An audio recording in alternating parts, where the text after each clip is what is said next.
phone on silent. There it is, you guys. We are live. We've got the countdown clock rolling. I know there are a lot of people that are already in the chat. So, of course, what we're going to do, we're going to give our special 3 shout outs. And our first commenter of the night is, and I'm going to butcher this name, Verna. Verna. Verna. Guten Tag, Verna. Oh, Guten Tag, Verna. Dankeschön. Now Thank you for being the first person here and being so patient. We appreciate the enthusiasm.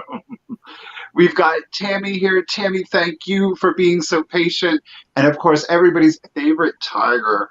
It is Tiger's Timeless Treasures. Thank you for being here. Penny Sue, all 4 of us are your favorites. I know that was just a mistype. Don't worry, honey. I got you.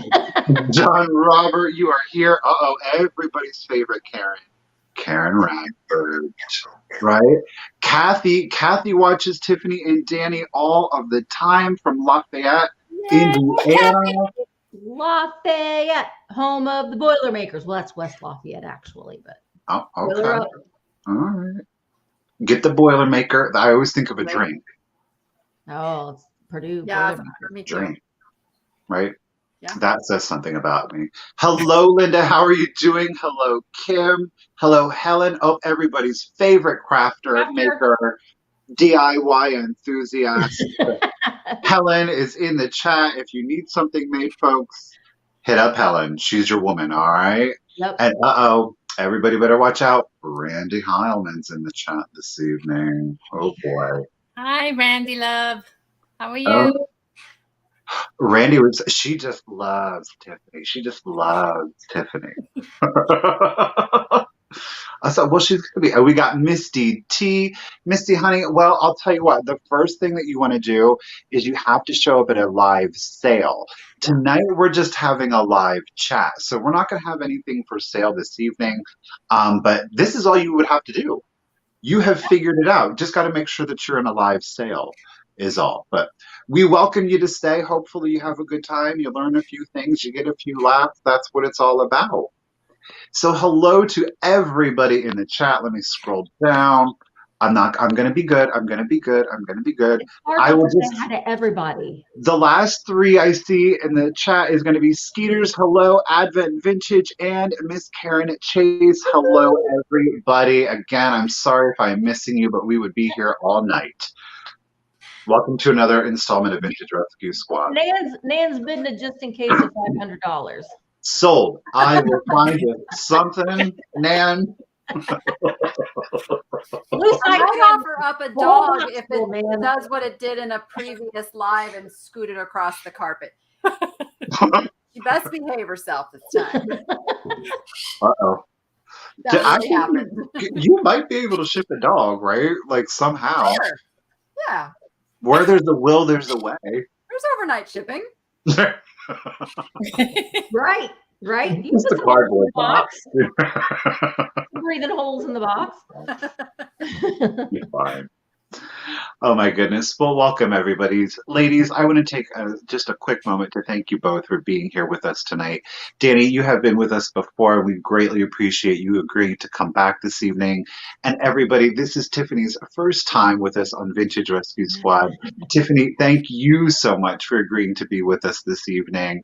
Definitely was looking forward to it. And before you ladies got on, I said, I can't believe how excited everybody is to see Dani and Tiffany on this evening's live. So thank you both for being here.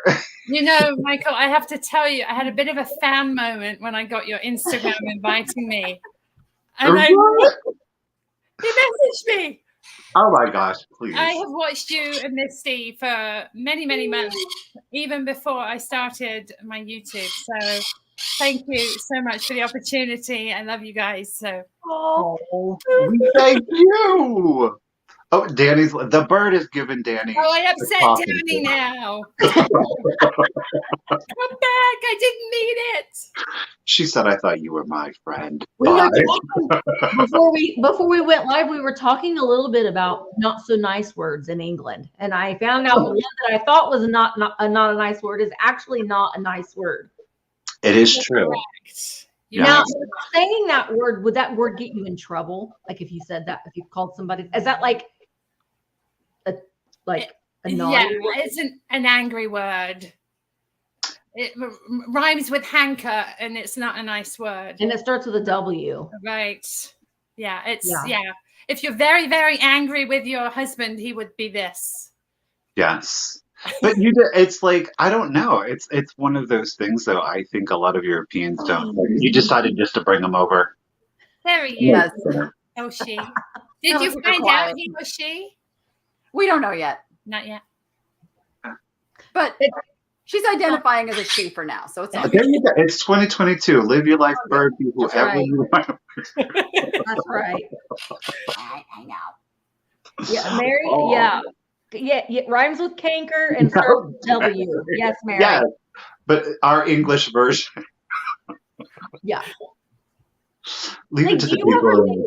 Like I always sit and think that if I would go to another country, like if I were going to England or anywhere over in Europe, like I think that people do they look at Americans like we're just bumbling idiots, like we don't know what we're doing? No, they probably love Americans because we Americans are so friendly. We're willing to talk. We're not stuffy. The only thing that kind of upsets the locals is if you leave a tip in a restaurant or a pub, because it sets a precedent for the locals to do the same. It's not really customary. I think things might be a bit changed in recent years, but it used to be that if you left a tip in a pub, the locals would have a word with you. Please don't do that here, because then they come to expect it. See, wouldn't that be so weird to go and not leave a tip? Like that would seem so bizarre. Yeah. Well, that makes sense because I used to waitress at Bob's Big Boy across from Disneyland. And we actually had to put it on the checks, like gratuity not included, because all of the people from Europe never left tips. So we had to tell them, here we tip. I never knew that. That's but they probably actually pay their service workers like a livable wage, so they don't need a tip. Yeah. A revolutionary concept. We won't go down that road. We won't go that, or it's actually built into the pricing. There you go. Like, sometimes here, if there's a huge party, like, 12 or more, they build it in. Yeah. So, yeah. Well, so Dani, you're not skipping our people. A lot of people are really wondering about this lamp behind you. I know. I've seen a lot of comments about it. That is, it is a Murano lamp. Every shade is a glass Millefiori glass shade. And I will tell you, I've said this on my own lives. It's like, if you ever see a single shade out there in the wild, grab it. I have paid $50 plus per shade to get that lamp finished. And then the base of it is all bronze. And oh, wow. It took me a year to put it all together. That's beautiful. But isn't it? It was such a thrill to be able to put that together, and then kind of sad that you finally did. Though you're like, I love it, and you're like, I still collect extras. I have a whole little shelf under here of extras. You never know when you're going to find another base. Well, they come in different base colors, like the how Carnival glass has like a base color. Yeah. So I've got a mixture of amethyst, aqua, and yellow. Ooh. And so I'm still looking for more of the amethyst ones to like trade out, and then I might sell some, but. Okay. She's got a new collection. Because you can use them as vases too, just a little flower in there. Gorgeous. Mm-hmm. Wow. Yeah. So pretty. So yes, ladies, do you want to like official? I mean, I know everybody knows how everybody is, but should we go around and do official like hello, my name is and whatnots? And I will say this really quickly: if you're confused or you don't know, if some weird coincidence you don't know who anybody is, I do have everybody's YouTube channel as well as everybody's Instagram page linked down below. All you have to do is click the links and hit follow or subscribe. Again, it's just a really small way of showing a little bit of support to some really good people. And it's just a little dose of encouragement to say, yeah, we appreciate what you're doing. We see you. It's just motivation. It's free. There's no cost to you. You know what? I will put a close up of the lamp on my Instagram tomorrow. There, see? Dani's Instagram link is down below. You just have to hit it and hit follow. Well, do you want to go? Go ahead. Go ahead. I was going to say, do you just want to go around, Misty, Dani, Tiffany, and then we'll go last? We'll be official. Okay, we'll be official. I'm Thrifter Junker Vintage Hunter, and I sell things on the internet. Okay. Well, and she's a professional rapper. So when you buy something, it comes amazing. Oh my gosh. We're going to talk about that a little bit. It's my favorite part. So that's why we're going to talk about why that is. Yeah, you just stay weird, Misty. You just stay weird. What do you think? Where do you think she got the idea? Because every other reseller is like, that's so weird. And she's like, I'll tell you. That is weird. I can make a sticker out of that. It's awesome. Well, I am Dani Ackerman, also known as the Niche Lady, and I create YouTube videos showing the things that I go out in the wild to find to resell, both on eBay, although my eBay is a little poor right now. We're just getting it built back up. But I also do live sales, and I sell a lot of stuff just locally and through email. So, and that's bougie. Bougie. Bougie. Bougie the bird. My turn? Yeah. Yes, ma'am. Hello, I am Tiffany. My channel is Thrifting Vegas. I'm really, really new at this. I started my YouTube in February, and I don't know what happened.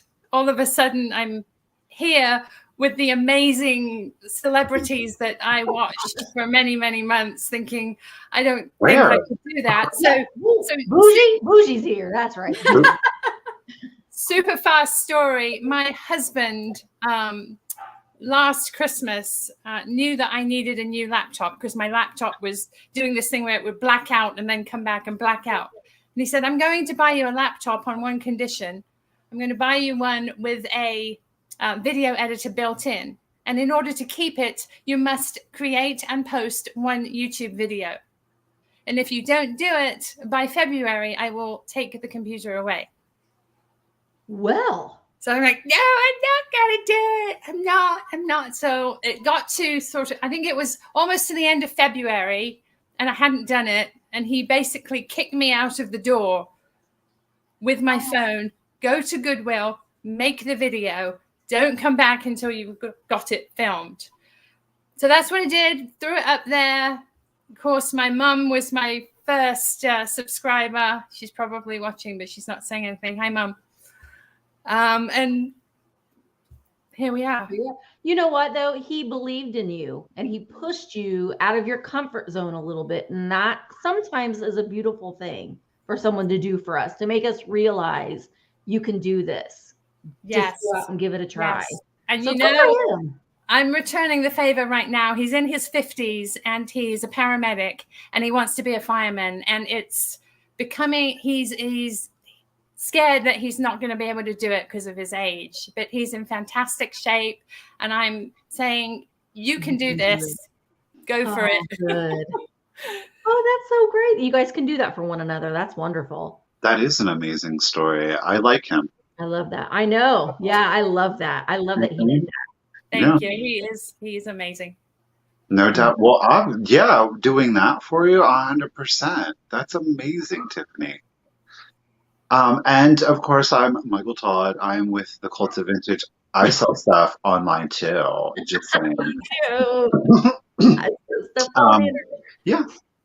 So, I mean, I guess that's it. I have a YouTube channel too. It's called The.Cult.Of.Vintage. You actually are watching this live right now on my channel, The.Cult.Of.Vintage. I gotta say, Michael, I just love when you go into Goodwill. I love it. I love it because you don't love it. No, listen. Okay, well, let's do it. It's not a question of me not liking Goodwill or any of the whatevers. I just, for me, in my immediate area, and it's not to say that I have never found or you're never going to find anything in a Goodwill. I'm not saying that. For me in my area, it is extraordinarily difficult to go into a Goodwill and find things that are of value or worth investing. Even if it's $5 or under, investing that $5 as well as the time and the effort into getting a big enough return on it. So, there is that. I don't want to get into the whole weird gray area of it because it doesn't matter what I personally think. Tiffany, Dani, you guys love a Goodwill, and I love your videos. Do you know what I'm saying? It's not like I'm opposed. We are so spoiled out here. What do we have? You guys are. Don't we even. have 13 of them, and you can find stuff in every single one of I just last week I found one I hadn't been to. Like, Tiffany, have you been to the one on Nellis? No, I didn't know there was one on Nellis. It is a really bad side of town. And that's why I haven't been there. But I've got Carrie, my sidekick, who's like roller derby gal. She's like, let's go. I'm like, you're going to block bullets for me? What? She's like, if need be, what? Let's do it. But it's amazing though. Stuff. It's such a transient town. People are in and out. There's Nellis Air Force Base. People are constantly moving, and they don't want to lug their stuff. It's not a place where many people stay for many years. Or what I've found is many people come here, they stay a while, they sell all their stuff and move, and then they miss it. It's the Vegas pull, so they come back. Yeah. I bet. In Goodwills, there's stuff. Michael, I love watching you in antique stores because you're just so knowledgeable about everything, especially everything Christmas, vintage Christmas. Love vintage Christmas. Look, and he makes the most amazing Christmas wreaths. He does. Vintage ornaments. So flattering. Thank you. He does. Stunning. Place your order now because. Yeah. I bought this because of channeling, like Michael and Misty and all their wonderful vintage. He's an angry Santa, which I love. Yeah. He's grumpy, angry. He's just like kind of sick of it. Those are the ones that I really like. Now, if you find drunk, angry Santa, I mean, that's those just are even better. Double gold. And if you find drunk, angry gold lame Santa. Isn't that like Liberace Santa? Liberace Santa, yes. Yeah. Oh, yeah. Oh, yeah. See, the Goodwills, I shop in Goodwill. I just don't like to film in Goodwill because honestly, it will take me 4 or 5 Goodwills to get able to get one video. That's kind of how it is. It's just not, my attitude just completely changes because I'm like, I can't find anything. But then, and it also, it isn't an ethical thing necessarily for me because I don't know. I don't research it. I don't know any of that kind of stuff. I just like being able to showcase a local business because having a brick and mortar store, I remember what it was like to you're trying everything you can to get people to walk into your door. So I feel like if it's something that I can do from my platform to say, hey, there's these antique malls, come and support these small businesses, get in the door. It's really good stuff here. Does it kind of, can people come in and then buy up the stuff and then I don't have a spot to go? Sure. But that doesn't happen. I keep a radius and I just, within a 2-hour radius. And if you're constantly going to different places each week, there's going to be stuff that are going to be coming back and back and back. So I just kind of look at it as it's a way that I can get a small business a little bit of publicity, I guess, in some way, shape, or form. Yeah, we have a couple of small thrift stores out here, like the Dog Junkies. Those are good ones, that we love to go to. And there's another one called Hearts Live. But you're right. To get a full video, you need to combine several of those places, whereas our Goodwills are just and I think Tiffany and I both have we have our routine now. We know how long to spend going up and down the aisles to get that full video in. Now, Dani, you said there's 13. What would be like your radius? Do you earn an approximate? It's like a 20-mile radius, right? Are you serious? That's Yeah. craziness. Yeah. Yeah, Wow. you can get from one end to Vegas to the other. So all the way north, where I'm moving house up to just south of Mount Charleston, way down to Henderson in 45, 50 minutes. Yep. So Okay. it's like a small town, really. You just don't think of, so yeah, well, I guess because it's desert region, so everything kind of has to be because of like the water supply and everything, so it's very condensed. You just think more sprawling, because there's so much land and you think, oh, it's the desert, so it's longer and it's stretched out, but it's very like, Remember, Well, it it's started actually with one in a strip. basin. Yeah, Oh, it's in a is it? basin surrounded by mountains. Yeah. I Yeah, we're actually did literally not in know a that. valley. Yeah. I did not know that. Yeah. That's really cool. LaDonna's saying she has 15 within 20 miles of me. Woo. I would say I have Where are you, LaDonna? I need to Michael come and visit. I are going two. to Michael and I are going to Colorado in July. Yeah. It's going to be on. Yeah, because Sarah the Traveling Button, Yvonne is out there too. It's like that desert region. I don't know what is going on, but like I don't think, well, it's kind of like I don't think they curate there at all though. Like I don't think anything's getting pulled. Listen, but it might be I just don't as Tiffany said, you're getting so much. They're just like, Right. Oh, we can't. have like the Goodwill auctions. The site, the warehouse is here. Like where Are they're you selling it out. serious? Oh yeah, because we can local pickup if we shop from the Las Vegas location. See, and I don't know what the deal. But I know for a fact I've talked to some Goodwill people that work there and that have our managers and stuff there, and I know that like in the Midwest, especially down in the like the southern Indiana, they will ship things away and they will ship them to the shop Goodwill. I found the last time Mark and I went, there was a truck. And I will send you a message, Laura. Whoa. Anyway, there was a truck and there were blow molds and stuff in there. And I asked the truck driver, because we were pulling out, I said, is that stuff for sale? And he was like, I'm new here. I don't know. You'll have to go in and ask. So I went in and asked, and she was like, oh yeah, all that stuff gets shipped away.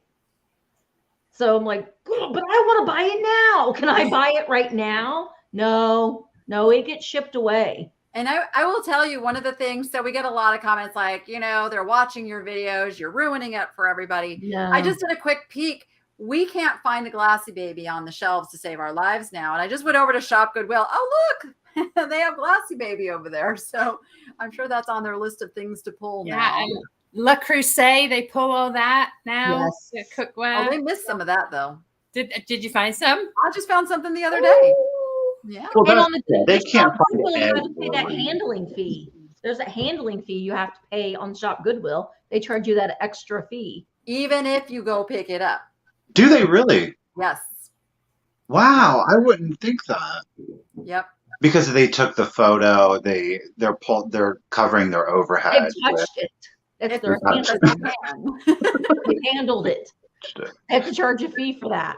Yeah. Mm-hmm. Yeah. I suppose we just have to find the next big thing, like it was Glassy Baby for some reason. What do you now? Okay, so do you guys have an outlet near you in Vegas? Michael loves the outlet. That was triggering for me. Yeah, I think that was one of my favorite videos. Oh, I was crying. I was laughing so hard. Listen, I was like, Michael, dive in. No, I mean, I could see it. I could see the look on his face. It was a moment for me. it really, because that was the thing, like Google and I were not getting along that day, because there is an area where if I drive like 30 minutes to the south, there's like 6 or 7 Goodwills. So I'm like, well, I'm going to make the day of it. And that makes sense to me, right? Like if one's bad, because just like earlier, well, if one's bad, then I've got at least, if I find like 3 things in each Goodwill, then that's a full video. And, the day is not lost. I got some stuff, blah, blah, blah. Yes, I did. And ear thermometers too. Like, no, I didn't have gloves. I was not prepared. So I was like, but I'm here. It's, the thrift god's way of being like, you're meant to be here. I was not meant to be there. No, I wasn't. They lied. And I think that you, Marco, polled me afterwards, and you were like, ew. I go home and take a shower and bleach the people though. No, I don't like, here's my thing. And this is, Tiffany, you just said it. It was one of your videos recently, and you were like, I'm here, and I think it was Friday, and you were like, it's Senior Citizen Day, and I was like, see, she's dedicated going to Goodwill on Senior Citizen Day, because I'm not going to do Senior Citizen Day at Goodwill. I'm not going to. People are so unnecessarily aggressive that I'm just like somebody put their hands on me, and I was like, no, duh. How did that happen at the swap meet this weekend? Did you really? I did. Like one of the vendors, I'm like filming, and she's like, no phone, no phone. I'm like, okay, I respect it. Somebody tells me they don't want me to film. I'm not going to film their booth. And I found some stuff to buy and everything. And I'm walking through, and I still had my phone in my hand, but I wasn't filming. And she comes up and literally like tries to grab my phone. I'm like, oh, no. She goes, no phone, no phone. I said, you know what? No money, no money. And I walked out. Good for you. I was like, whoa. That's crazy. Yeah. But that's why we don't film at the bins here. No. They are very filming unfriendly. Dani and I went together. We walked in holding, film ready. And they said, you can't do that in here. Okay. So your Goodwill stores are okay about it, but the bins, they're like, most of them. There's a couple of stores they don't allow us to film. So really? Go there. Well, I think a lot of them are in different. I mean, I know that here in Indiana, once you get in a certain area, it's like a different like branch. So, but if they're that close together, do they have like different?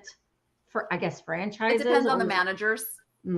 Oh. Some of them are really awesome and cool and welcoming, and then there's some that are like, nope. I'm like, okay.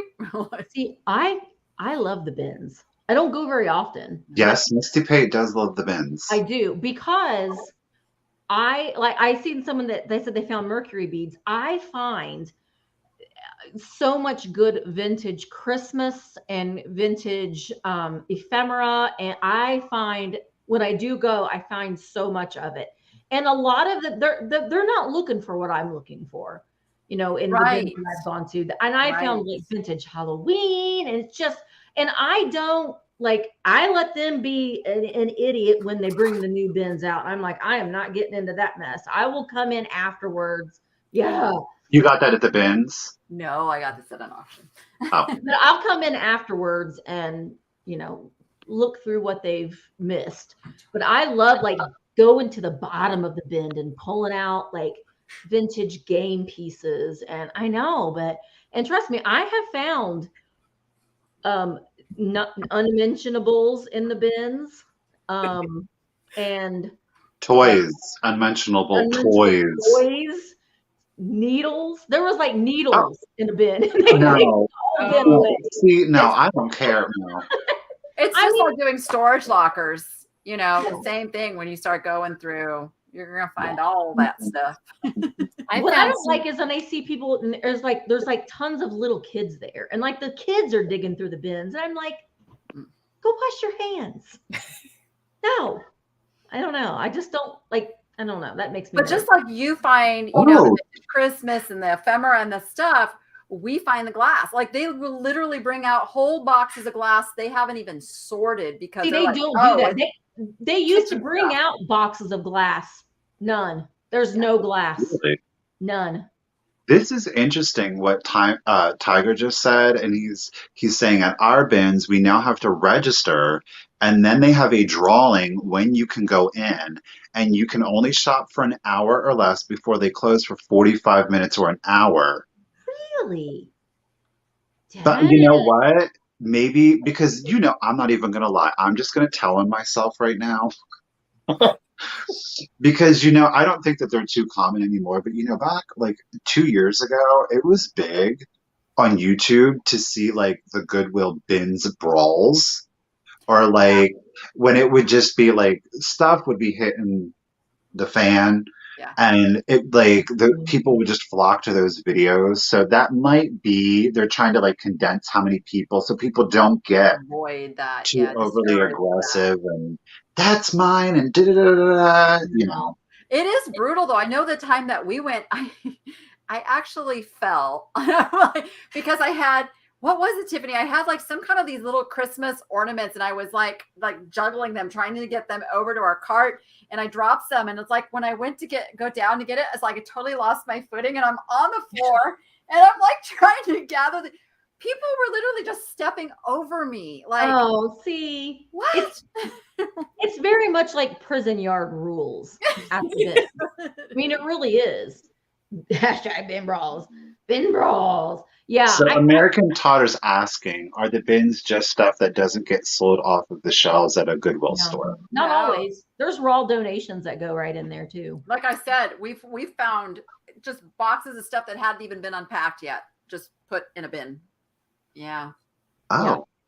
Usually when you can find like a trash bag and you're like, I'm going to open up this trash bag and see, because it's a raw donation. Someone's not gone through it yet. I mean, there are so many so I went to a Goodwill a couple of weeks ago in the morning. It was like when I got around to the side to pick up a piece of furniture that I bought, it was like 11:30 in the morning and they open at 10 and they already had about 15 Gaylords of stuff. And a Gaylord is like an enormous pallet box of stuff.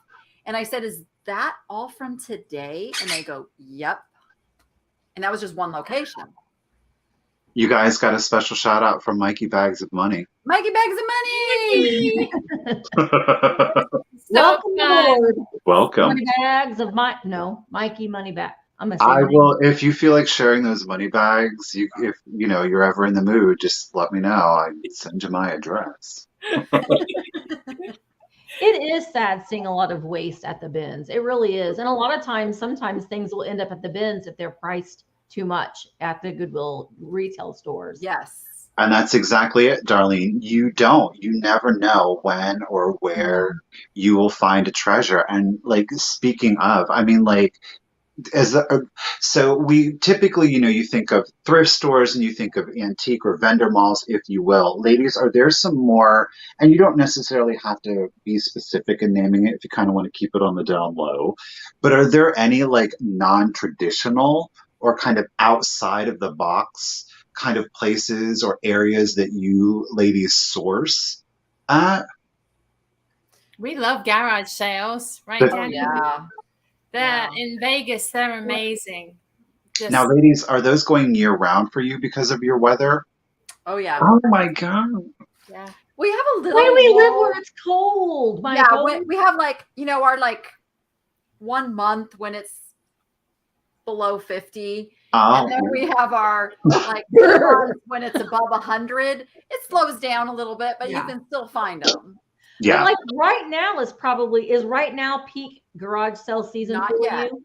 No. Another couple of weeks. Okay. Really? Yeah. Because I know like in Florida, isn't it like prime garage sale season now? Yeah, we're still a little chilly in the morning for us Las Vegans. It's, still in that 50-ish, which it's the equivalent of like negative 26. Well, yeah, I mean, if you're not used to it, if you live in the desert, then you're not used to that cold temperature, Yeah.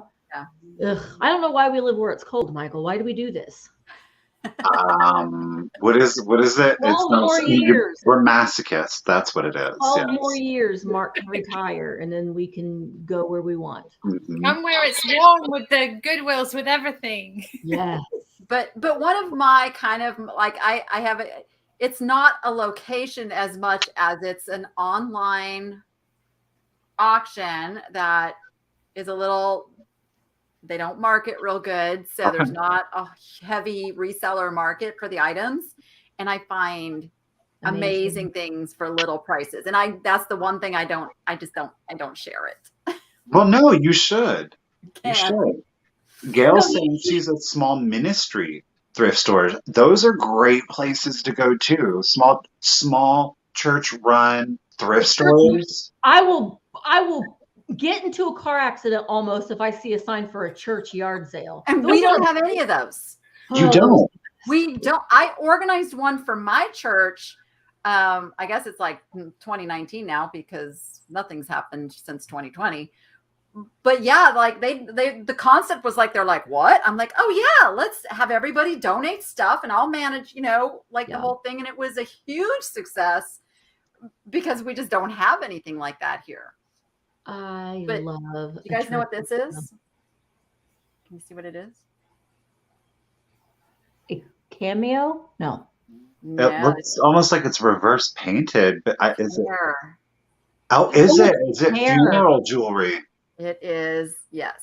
It's a piece I was just talking about that yesterday. 1800s morning jewelry that I picked up for, wait for it, $5.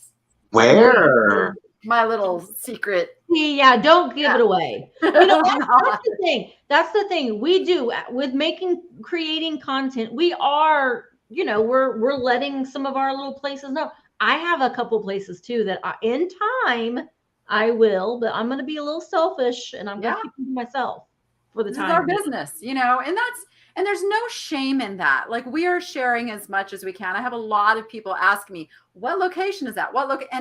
And it's not that I'm hiding what location it is because I don't want competition. It's because it gets a little stalkery out there too. Like, I don't want people figuring out kind of my routine and which stores I go to. So I just don't share anymore.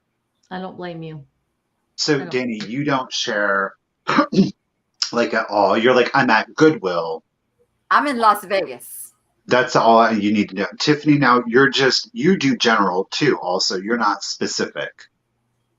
If I'm asked, I'll usually say, I'm usually asked by people I'm familiar with. Okay. I know the name and I've seen them on other channels. Yeah. But if out of the blue somebody asks me and it's a bit weird, I'll sort of be vague, just, for my safety. And if it doesn't feel right, I'm not going to. It is weird that we have to be careful of that like now, because I didn't think about it early on. And it was like other people saying, you probably want to blur your license plate and not share your location. I'm like, get a PO box. Got told don't show too much of the interior home. Don't show people your security system.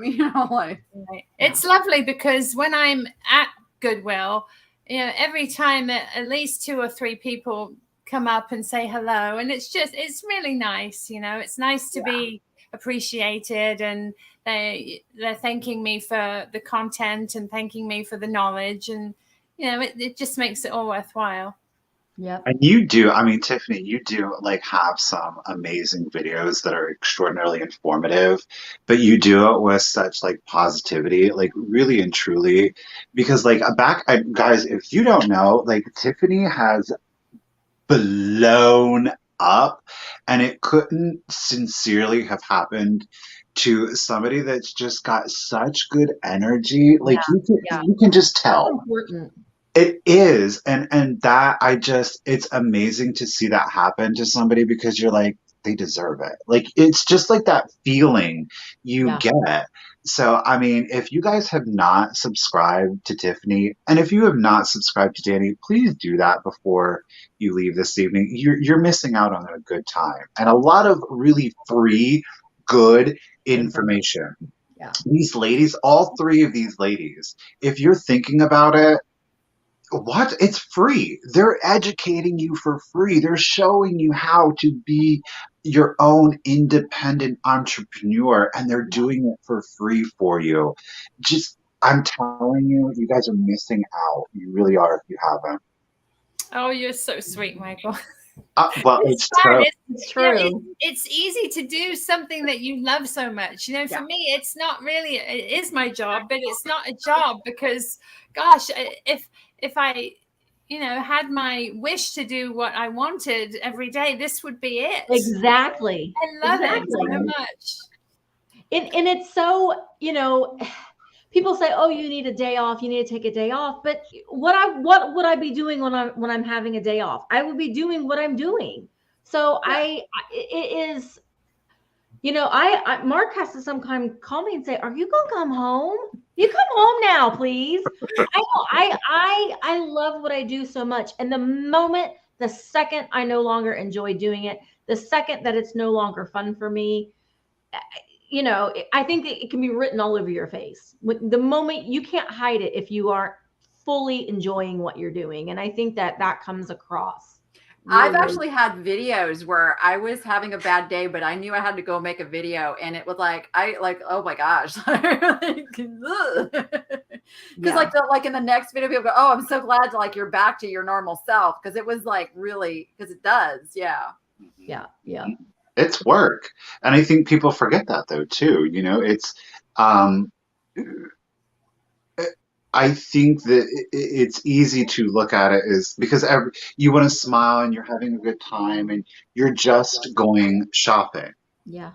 But in just going shopping, I will say, because it freaks me out because Misty knows. I'll be like, I don't know, this place is 2 hours away. I don't know. I don't know if it's going to be worth it. I don't even know. And I don't even know if I'm going to find it. And I just drove for 2 hours. And there's nothing there. But it's a possibility. It's a possibility. You know what I mean? It's a risk. So that's time wasted. And then what am I going to do for content? There's pressure behind it. And then, everybody here is going into a store, yes, to go shopping, but that's their business is to look for things so that they can sell them. And what if they don't find anything? It is work, and then filming and editing and staying engaged and posting stuff on Instagram and doing stuff on your community tab, taking pictures for eBay, putting in the descriptions for packing and shipping. Though some of us are crazy and weird and like to do it, but I digress. But you know what, Michael? I would watch you drive to a Goodwill and look around and not find anything spectacular, just because you have such a fabulous personality that even if you didn't find something, it would still be a great video. Your commentary is so entertaining. But see, that's like a pressure that I always put on myself. And ladies, please, you tell me. I mean, because I'm sure that you do get them. Do you ever feel like if you did go somewhere and you film and and I greatly appreciate that. I really, truly do. But generally speaking though, don't you ever get nervous about, can I put this video out? I only found one thing. Is it dynamic or is it exciting enough for people to, I think we always do that. I think we're always, no matter what video we put out, we're always thinking and it never fails. The ones that you're like, "Oh, this is such a horrible video." They're the ones that do really good. And then the ones that you put a little bit, the ones you're like, "Oh, I love this video. This is really good. I really like this one." Yeah. So it's always the things that are the unexpected, Yeah. And I are always talking because, so for people who don't know, in the YouTube Creator Studio, they give you a ranking of your top 10 videos. And so when your video in the first hour, or is it take whatever, a certain amount of time passes and they tell you where that video ranks between your last 10 videos. And sometimes it'll come out 8 out of 10 and you're like, what the heck? Yeah. So we're always it's always that competition with ourselves to make it better, to have a better video, to do better. But Michael, you know what you could do if you're filming, you're driving, you go to a Goodwill, you're filming and you don't find anything, you still include that, but then maybe on the way home, you go to an antique mall where that there's going to be some content, but don't not include the Goodwill because you took the time and we still, you don't always find stuff and people need to know that, because maybe they don't find anything. So, I'm sure everyone would agree that they would still watch you because you're you. Yeah. You don't have to find great stuff. Little do you all know, I've been fooled. That's funny because everyone thinks I'm all happy and sweet and lovely all the time, and Chris is, what? They think you're happy and lovely and sweet all the time. Yes, they But you do. know what? You are mostly. You are mostly. Mostly. And hey, I will take mostly over not at all. Yeah. Yeah. Right. I've spent hours in the car with you, and it's all good. Oh, Mm-hmm. same, same. Well, we have had, I have had this question on here for a minute. So let's do this one, and then I'm trying to keep up with the chat. I will ask if you guys have specific questions. If you could put them like in all caps, that way it stands out to me a little bit better. So let's do this. Do any of you buy current items to sell, like the Target or Hobby Lobby vintage style? Yes. Yes. Yeah. Those Christmas items, absolutely. And every year they go up in value. Mm-hmm. Michael, I saw you buy those Target deer. I went right over there, but I didn't have any left. No. Well, you have to get them as soon as they come. Right. And Because that people you're like me, referring to I'm like like, retail arbitrage, right? Where you go to Yes. that store. Yeah, like that's I did that for years before. I mean, because I didn't always live in Las Vegas, and so I lived out in Tucson. Actually, in Casa Grande was even worse. There was no good thrift stores around, so you have to do those kinds of things in order to find the stuff to resell. It's all about knowing what the market is out there. And right now, the millennials rule. Like they are the new baby boomers. So Yeah. it used to be you wanted everything geared toward baby boomers, wherever they were in that age bracket through the years. But the baby boomers have aged out to the point where the millennials are now the majority group of the buyers out there. And they really don't care about the fact that it is vintage. They like that it has that look. They like the look of vintage. it's the aesthetics. But Yeah. here's the thing. Do not paint over the vintage. Or Don't strip the vintage of Millennials. its paint. Don't take Don't that do it. paint off of things. No. I had to throw that in there. I was mortified seeing the Santa mugs. It shook me to my core. People are taking the vintage Santa mugs and stripping all the cold paint off of them just so they're all one color. Cottage or that white, like, so it's all Yep. white. It's like that farm. And then they get their farmhouse. I'm like, you can go get those at Target for like $3. What are you doing? I'm like that. Like it shook me to my core. So antique The malls painted worth it. furniture has always been hard for me to like, look at. I mean, it can even be like beautiful and pretty, but the fact that they took an antique piece of furniture with like the quarter sawn oak and painted it. Like, Yeah. No chalk paint over that beautiful stuff. Because once chalk paint, as if y'all don't know, chalk paint like bonds with the wood. You'd strip it. Like there'd be no wood left if you tried to sand off chalk paint. Now, some pieces of furniture you Or can milk find paint. it's already been painted. That's okay. But Right. if it's never been painted before. right. So then Advent Vintage is saying antique malls worth it. Oh, I just did a haul I spent $1,500 at an antique mall that I will turn into about $5,000. So absolutely. Yep. You sometimes you have to pay up, but I can't tell you how many times I have found sleeper items in an antique mall. And honestly, I've said this before, having an antique store, I get sick of seeing some things. And I will mark something way down because it's not selling in my geographical area. It isn't something that's popular where I'm at. But on the West Coast, they love it. So I will sell it real cheap because I'm sick of looking at it. And you've got to remember, like, the vendors are not, some of them are selling online, but a lot of them are just selling there. And as long as they're getting, a certain amount over the money, I've known several vendors like 3 times the money and they're happy. So if they bought it at a yard sale for $2, they put it at $6, even though it's worth $36. Like that's just how they keep money flowing and they're happy with that. And you find those vendors and boom.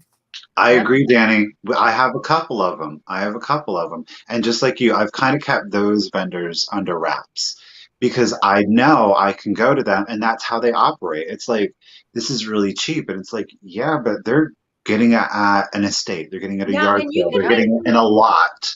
You can make connections with those vendors. You can Yeah. make connections with them and hit and talk with them before they get put into the antique mall. And that can be another source, a resource for you. Absolutely. And I mean, Tiffany, we didn't go back to, but we kind of got, never mind. We'll just keep it rolling. Never. Who knows? Anyhow, Dreaming Cat Studio is saying, what is each of your most desired items, your holy grails? Do you ladies still have them? Have you found them? I have. I'm trying to think of what my new one would be.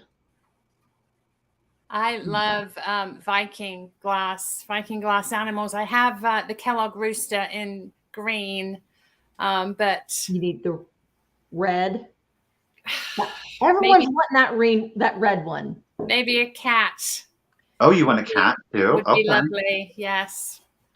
But you're more specific to the animals than like the decor, like the swung vases, compotes. Oh no, I have those too. I have a gorgeous blue. I think it was I with you, Dani, when we went to Huntington Beach. Found that blue Viking. Oh gosh, that dish is gorgeous. I have quite a lot of Viking. I just love the vibrancy of the color. I have a little orange relish dish too. But so much of my stuff, because we're in such a small condo before we moved. We've been in this 1,500 square foot condo for 7 years, saving for a house. Yeah. So a lot of my stuff is in boxes. So it's going to be exciting, actually, when we actually are in the house, sort of opening my possessions that I've forgotten about. So. Oh my gosh, content idea. Are you going to do that? No pressure. I mean, I'm just saying, like, because then you can have a box and you're like, I have no idea what I bought. Let's find out together. Right, exactly. And some of them are labeled, and then I got fed up with doing that, so they're not. So they're just boxes of sort of plain wrap. Ooh, fragile. Mum's stuff don't touch. That's a trip. Yeah, my thing is like something that I have absolutely never found in a thrift store, and it's a certain pattern of early American pressed glass called Gillinder Deer and Dog. Deer and dog. Okay. So it's got an etched hunt scene on the body of pieces, but all the lids have a dog as the finial. And it's a really rare pattern. I have quite a collection of it because I have a saved search on eBay, and I like scoop up every piece that I find. Yeah. But that would if I found that in the wild, ooh. You have it, Michael? Who is the manufacturer by? Gillinder and Sons. But you want Gillinder and Sons because LG Wright also did a hunt. I think though too, but I think that they have. Is there like obviously it's early American. Are there lids? Oh, do you have one? An example? Of course. No, but I might know where to get one, like really cheap. Oh, okay. I have it unpacked. It's in boxes right here. Okay. I'm looking for. I like Psycho Ceramics. Yes, why did you sell those to you? Because I want the Christmassy ones. Oh, okay. Yeah. But they're so expensive all the time. I just found, I won't whisper it. I just found like one of my grail items. When was I? Friday. I was shopping Friday, and it's the second part of today's video. Yeah. And Friday, it broke my heart because, I mean, could I have gotten it? Yeah. Could I warrant spending $500 on it? No. But I probably could have because I swear to you, it was like, it had to be 24 inches. It was a Royal Duck, so it's like an 1800s Austrian company. They do extraordinarily, especially for the times, they did extraordinarily detailed sculpts, beautiful paint, but it was like a Venus style. I mean, she was fully clothed, but it was $500. And I was just like, oh my God. I never found one, and there it was, and it was huge, and it was amazing, and it was glorious, but I couldn't justify it. Oh. What? He said, just spend the money. Okay, George. Hey, George. I Here love it is. pizza fruit. Okay, because this is etched. This is etched. Okay. So there's the finial of all of like the compotes and things. They've got this very detailed dog on top. And then around it is I deer. see. Okay. Oh, that's beautiful. Are they all clear, Dani? Yes, all clear. Oh, And he's then got a gun. there's that meat guy right there. Like, what? He's got a gun. What? You know what though? Sometimes don't you think though when you find things like that and you're like and it's like full retail asking price and you're like, oh, but then there's that little voice in the back of your mind that's like, but I'm gonna find it for cheaper somewhere else. But And the thing about like a pattern like this, it is never going to go down in value. Like, because it's so rare and so sought. Like every piece that comes up on eBay, it's gone. Like you won't really. You only find them on there if they've got them like way inflated in the price. And I think I have every single one of those watched until they come to their senses. Right. But yeah, and I've bought just lids, and I've bought just lids with chips for good money. Well, but you know what? I think that's a good tip for people though, is buying the lids, even though that they may have chip. If you can find them cheap enough, there are people that have the container and they need the lid, and they're desperate enough to buy a lid that has a little ding on it because they want the lid really bad. Yeah, it's just like the shades for that lamp. Right. $50 a pop all day long for a single shade. Yeah. I'm sorry. I seem to have a bot in my. Oh, those bots just. But it's not the sex bot. The sex bots aren't coming around anymore. I'm disappointed. You say their name out loud and they will appear.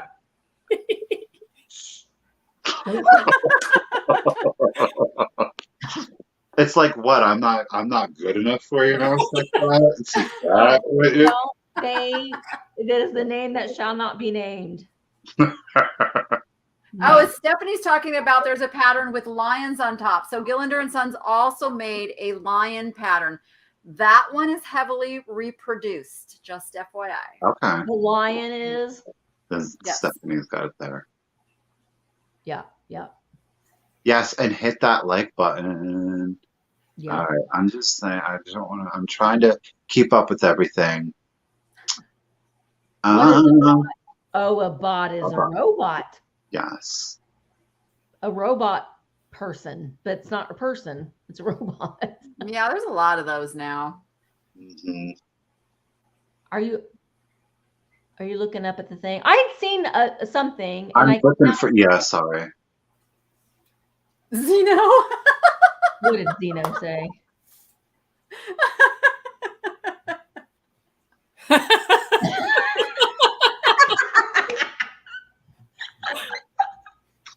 We'll keep you well-oiled, Zeno.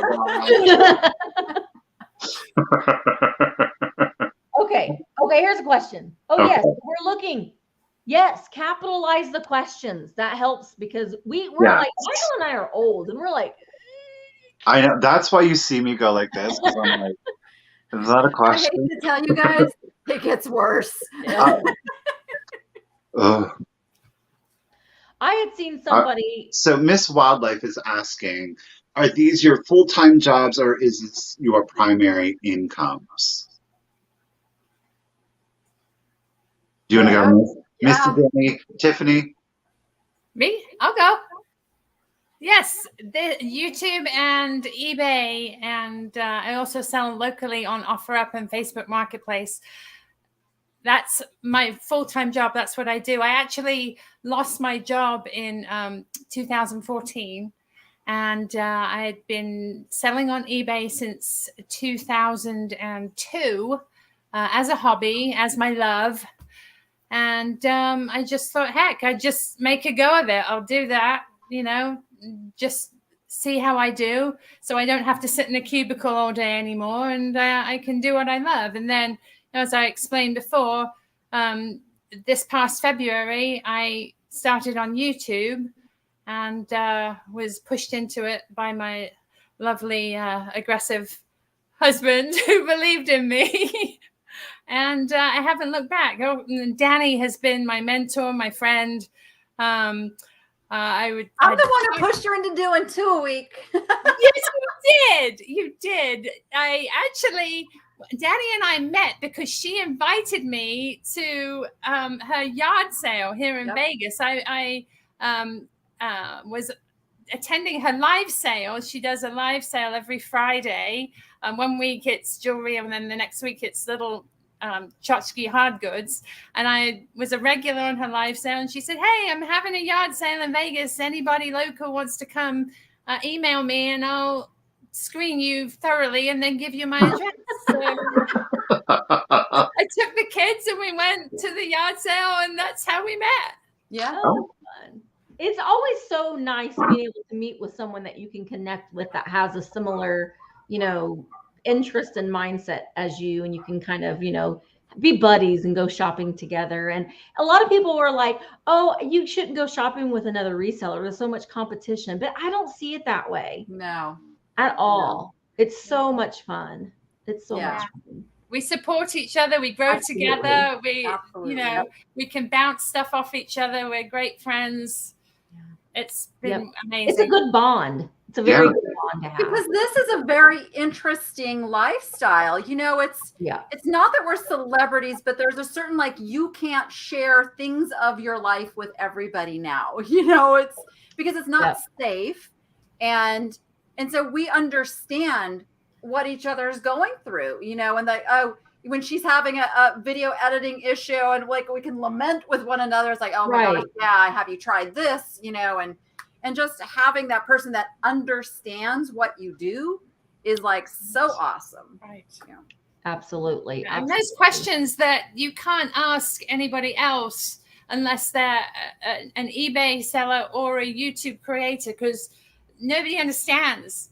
Sometimes it will take me 3 hours to flatten a video, which means get it ready to upload to YouTube. And then it'll take 3 hours to upload it to YouTube. And then I'm already late because I promised it early in the morning. And then it's 9 o'clock. And I did it. It's not doing it. And she'll say, "Try this, do that, shut everything else down, unplug your phone," So that support is just absolutely so great. I know with Tiffany, buying the house, and now she's been remodeling her house, and then the holidays and everything. So we haven't really done anything together for a while. And we had a local space at a vintage market here that we were doing. And then we ended that, and everybody's going, "You still talk to Tiffany? Are you still I know. What happened?" Oh. I know. And that's kind of that can be kind of the bad part of it too, just because, you can be if you're having, it's just that season that you're always together, and that's kind of a big part of your videos, but then other things happen and life gets in the way and you're not, in each other's videos. And that's just what happens. It's just seasons, and then something will happen. You guys will get back together again. That's just the way that it works. We're working on stuff. Yeah. Yeah. Oh, this is a good one. Heather's Handmade Haven. How do you all not collect everything in the world? How do you part with such cool stuff? Sometimes should we tell her the truth? Sometimes it's hard. So I have made myself a new rule because when I just moved into this house in October, and I'm kind of one of those eclectic decorators. I've got a lot of stuff, but I've come to the point where I want less to dust. Yeah. So I'm paring back. And to do that, when something cool comes in, something else has to go out. Yep. And it's just that balance of changing stuff out, replacing stuff, because I have no more place to hang shelves. Right. But that keeps it. And that's really my tagline is go be profitable and make it fun, because I leave stuff behind because for me, I don't want to deal with it. The fun is getting to learn about this stuff, doing the research, going, "Oh, that's really cool," and then passing it on to another home where it's going to be loved and appreciated. Yeah. I think the more you shop and the more you sell, you know, you develop a love for certain things, and you're able to let go of other things that you don't love quite as much. But it is difficult not to love a lot of things. But it just clicked in my head why Chris loves our new house so much, because there's not much storage and there's not much room to display stuff. We've got a lot of fancy brickwork on our walls. So I think he doesn't know my saying, Tiffany. You know, my saying is, where there's a woman, there's a way. That's what they make bookshelves for. Display cabinets, curio cabinet. Don't worry. But, you know, we've got so many windows, Michael. We've got, I think on the bottom floor, we've got 10 windows. So there's limited space for shelving. But it's good because, you know, less is more, I think. Just a few. That's a lot how this house is too. It's like I have a lot of really cool art. And that's one of the things I've had to go through my art going like, I just don't have the wall space. It's windows or like little, you know, tiny areas of walls. So yeah, you have to curate it, and that's the thing. Yep. You know, and for me, I think the biggest thing is that, you know, because obviously being with friends with Misty, and you know, we talk, and it always kind of sticks with me. But also, it's just because Misty grew up in that, and Misty, I'll let you tell your story, but it's just kind of one of those things is, and it's like Dani, it's like one in, one out, you know, you can like it, you can keep it, but then you can sell it, you know, it's just a thing. It's an object, you know, and Alex, also when he was on here, and that has always stayed with me. You know, it's an object. It's, you know, and it is difficult. It's because you're like, oh my gosh, look at this left of Miss Chris. But now I found 2. Now I found 3. Yeah. I sold the first one. I can sell the second, and it gets easier. Just to every time, it gets a little bit easier to not attach yourself because, like, oh, I found this. Now I have to let it go. What? Yeah, see, and I'm not like that. I will sell anything. I mean, I will. I like a lot. Like, I love Kewpies. I like, you know, Ruth O'Neill. I like all these things, but I will sell it. And I don't have a problem with it because they're just things. And I guess just growing up my whole life and being involved in antiques and vintage and collectibles it's always been, we've had things for a little while and then it sells. And then we've got a new couch. Oh, where'd this come from? Well, we got it at an auction. And then the next year there's another one. And then it's all just a revolving door. And they're just things. The things that are more sentimental to me are like family photographs and like lineage things that I can trace back to somebody in my family had. But all of these tchotchkes and stuff, I mean, that's I like it, but it isn't. I'll sell it. I mean, I don't. Watching hoarders helps too. Huh? Say it. Watching hoarders helps too. Oh, well, yeah. And I'm a maximalist. I mean, look at my shelf. I like a lot of things, but yeah, I'm okay with selling them. Everything has a season to me, and it'll be something else. Like right now, I'm into one thing, and it'll be something else next year. Now, this is a really good question. Stephanie is asking, ladies, do you price differently depending on the site or the platform that you're selling on? Yeah, absolutely. So I also sell on a site called cherish.com, which is CHAIRISH. Make sure you spell it right. Other ways, not so good. Oh. No, but it's very high end. So something that would sell on eBay for, say, $30, you can get $50 or $60 on Cherish, and you can price accordingly over there. So that's where I put like my higher end, bougier stuff, and it is definitely priced for the market. Okay. And you also have to bear in mind what the different sites charge as their fee or commission. For example, eBay, it's usually about 13 to 15% for me that I have to bear in mind. That's going to be my fee. Whereas on Poshmark, they charge 20% of the sale. So, you know, I tend to price a little bit higher on Poshmark also because they allow offers that it can, you know, counter and accept. The nice thing about Poshmark, though, is they have a flat shipping rate up to £5. The buyer pays, I think it's $7 and change for combined shipping of items up to £5. So Now, that does like Poshmark have like its own like shipping program, or is that like, is the onus of that cost burden onto you, or do you get like a discount through shipping through Poshmark? No. On Poshmark, when you purchase something on Poshmark, you already know that you have to pay the shipping as a buyer.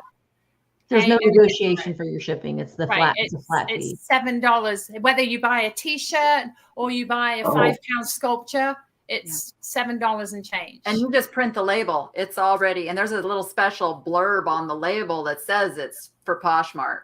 Yeah. So, well, that's like my question, because like if I were to send something that was 4 pounds, whatever ounces, under 5, and say I was sending it to California, obviously as a seller, it's going to cost me more than $7. So do I? You pay the $7 through Poshmark? I was like, I want to know what sweet deal they made with the USPS. Why eBay hasn't done that. How come Poshmark can do that, and where are the other sites at? Do you know how much maybe they're subsidizing it? You know, that's all I can think of is that they're subsidizing it out of that 20% that they take.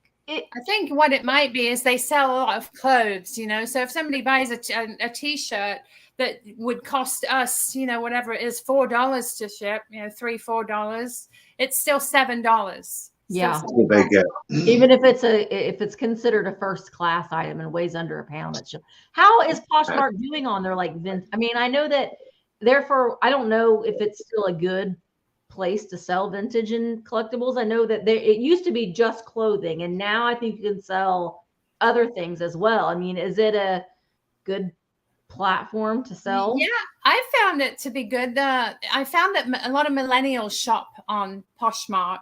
So you know, vintage or vintage looking items go really well because that's what they're after. They're after the vintage look. They don't necessarily need it to be vintage or old, as long as it has that look. And I like Poshmark because I can sell something heavy and I can price it to where I make a nice profit, and the shipping isn't pricing me out of the market. Yeah. That's, you know what, Tiffany, that is such an excellent point, because there are things where it's size or weight, and I'm like, if I get it, it's great. There's money on it. But by the time I put shipping on, people are going to be like, no. That's so fascinating.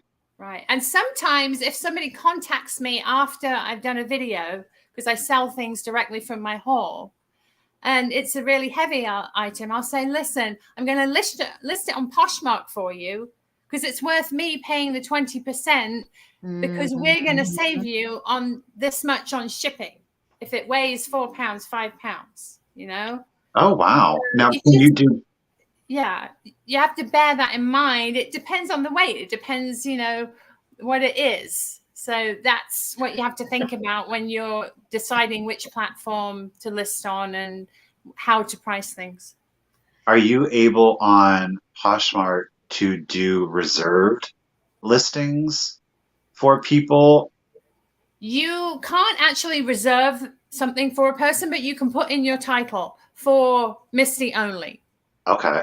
Yeah. And so it doesn't show up in the general search, so to speak. Okay. Yeah. So they'll just search for it and find it. You'll tell them how you listed it. Like you'll say Misty P, and then they'll search for that, and that will be their sculpture. Oh, how cool. See, I used to sell on Poshmark when I was selling clothing. I stopped about the time that they had started introducing, like you could sell hard goods and collectibles is when I stopped selling on there. So I haven't been on Poshmark in years.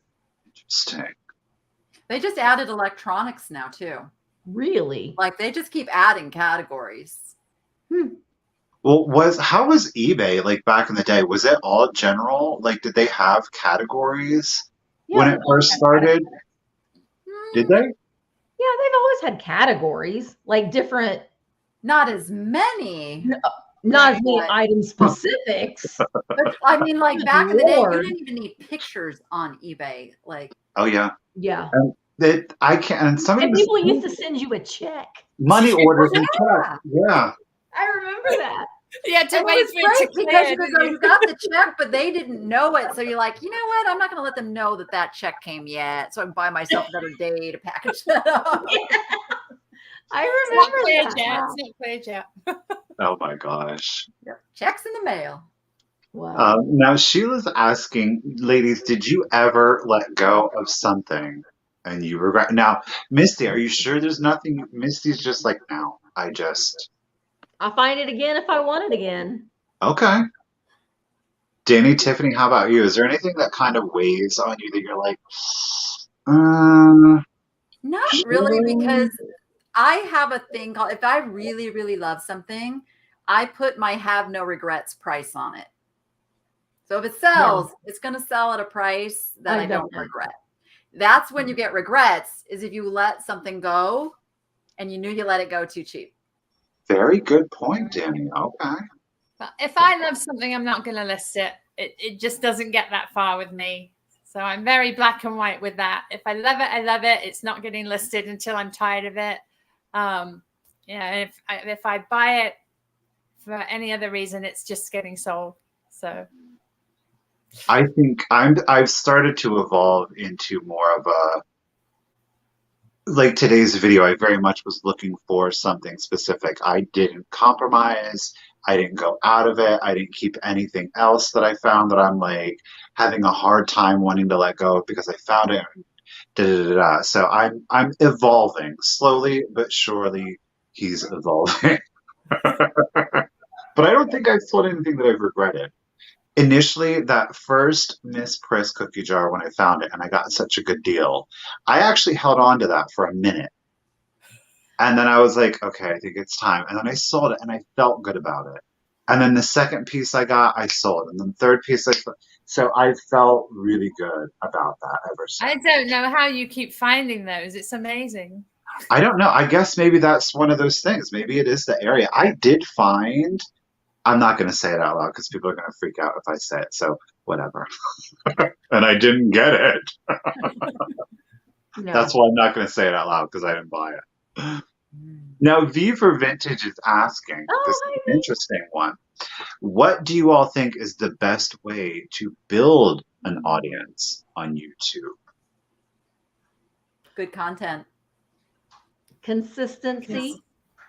Exactly, Misty. Yeah. Participation, being a part of the community, being here. You're here and you made a comment. And if you go to these live chats and live hangouts and you build a community, you build a relationship with the people in the community. That's one way. Being on Instagram, sharing your stories on other social media platforms and driving that audience. But it's basically good content, consistency,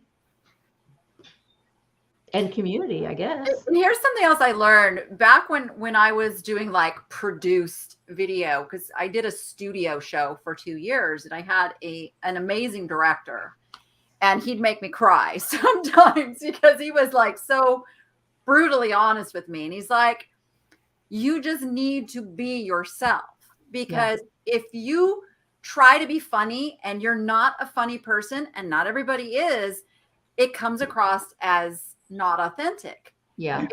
If you are trying to be happy, but you're really not happy, like people are going to know that. So it's really, don't try to be something that you're not.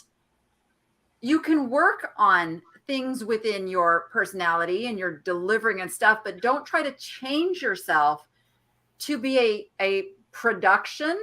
To fit an idea. It's why a lot of these TV shows, I will like, okay, American Pickers, like they're still pretty good, but over the years you can see It's where changed. going from doing something they loved, it was who they are, and through production, now it's just very produced, it's very scripted, and people know that. And so if you just stay true to yourself, you find your tribe, you find your people that love what you love, and it will grow from that. Now, the other thing with YouTube, I got to tell you, the thing that was key for me, I had a pivotal moment, is when I figured out the thumbnails. Oh, Like, Yes. thumbnails are huge. So, because there's an algorithm to it. So really working on some of those little technical things and then just being consistent. Thumbnail, tags, and title. Yep. Those three things. You've got to put tags in your videos. You have to put tags in your videos. Well, this is something that I would also suggest, V, and I think anybody can search them. Obviously, YouTube literally will send you links, and when you're in the content creator, well, no. Let me just, because everybody has a content channel. She's hilarious. V is for vintage. Go check out her channel. She's hilarious. She's got such a lovely personality. But she looks very, very pleasant just from her little thumbnail there. Looks like somebody that I'd like to go over and watch. So yeah, I'm gonna go check out your channel, V. There you go. She has a very endearing personality. Yeah. Go check out her channel.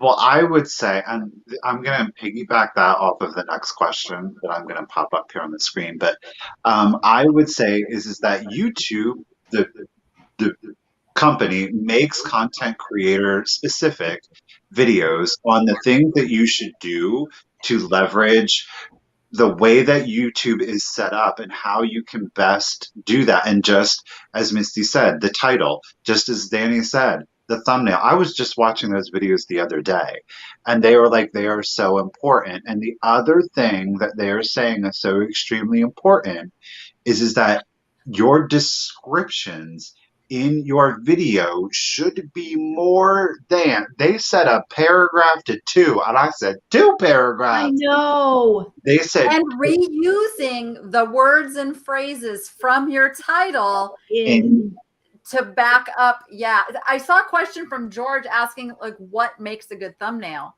to me? And what I have found is that an air of mystery, like showing an item. And, you know, for me, it's like putting my face on there with like a, what is it? Or a little, you know, and because now people are like, well, what is it? Like they want to go click and go figure out what that is. So it's making your, don't give everything away in the thumbnail. Leave that question mark is what it is you want people to be intrigued. Can I just add one more thing, Michael? Of course. For me, and I was advised on this by another of my mentors, Ryan from Rally Roots. He's fantastic. He's lovely. I love him. He is. He's just Rally Roots. You guys check out their channel. Amazing. Ryan and Ali and Callie, they're such a great team. Anyway, he told me the first 10 seconds of your video, critical. Yeah. Make it a hook. Make it something that grabs the viewer, because you know what? When you hover over somebody's video, that's what you see. The first 9-10 seconds. So make it good. Make it something that leaves a question. Yeah. You know, how much was it? How much is it worth? What could I get for this? What is this? Oh, I'm going to turn it over. Let's see what it is. You know, something that's a grabber. And sometimes that can take a while to find that little hook when you're editing and you're like, I'm going to use this one. No. And then you have to be thinking of it when you're filming. You do. And then when you're editing it and you think you found one, it never fails. I'm editing it. I'm like, that would have been better, but it's like, I'm not redoing it. It's going to take me forever to find it. It's going to be what it is. And to think about it, TV shows do this. The shows that you watch on TV, if anybody watches TV anymore, it like they do this. They grab you in before they show you the title and the credits and you know, all that stuff to tell you what you're like, come back. Like, what's this about? So it's the same thing. You know what, ladies? I got to tell you, thank you so much for that. Because I don't do that. And I don't even, it's not something that I truthfully would have probably ever have thought to do, because I just do my thing, my introduction, and that's it. So I appreciate, and I'm committed. Next video, I'm committed. I'm going to do that. And there are, you know, you can go to Canva. Canva is the software that I use to make my thumbnails. They have a free, I paid for one just because it's worth it to me to pay it, and it's right off. So I pay for the little subscription to that. But you can make fun thumbnails that are engaging. Oh, I make all my thumbnails in Canva. Yeah. Oh yeah, me too. I never use YouTube Creator Studio for thumbnail unless I have forgotten to take a thumbnail. And when I because when you're shopping, it's always in the back of my mind. Get a thumbnail picture. Get a thumbnail. I always picture. forget. And I do too. And then sometimes I've already deleted all the videos off, and then I'm like, crap. Now I have to like go into the YouTube Studio or try to get a screenshot somewhere. But if you go live, for example, and you know how when you go live on YouTube, it tells you smile for the camera, and it's like you're like this. Please, for the love of God, fix that thumbnail. Don't leave that as your thumbnail. Go in and make it something. Don't go in and make it something different than that. There's my right eye. I mean, seriously though. I mean, in all seriousness, it will just take you. YouTube will sometimes even give you a suggested one, suggesting you're typically horrible, but it's better than looking up your nose. Let me just add on to that too, because I actually look after I've uploaded the video. I look and see what did YouTube like during this video. Yeah. And then try to create my thumbnail around whatever that emotion was that it was showing me. Interesting. Yeah. For me, it's usually I'm like, that's like the corner of the wall. Why would you want me? My armpit. You don't want me to be here anymore? Is that? But it's usually like some face, some action that's happening in the video that it kind of pulls and focuses on. So now this is interesting.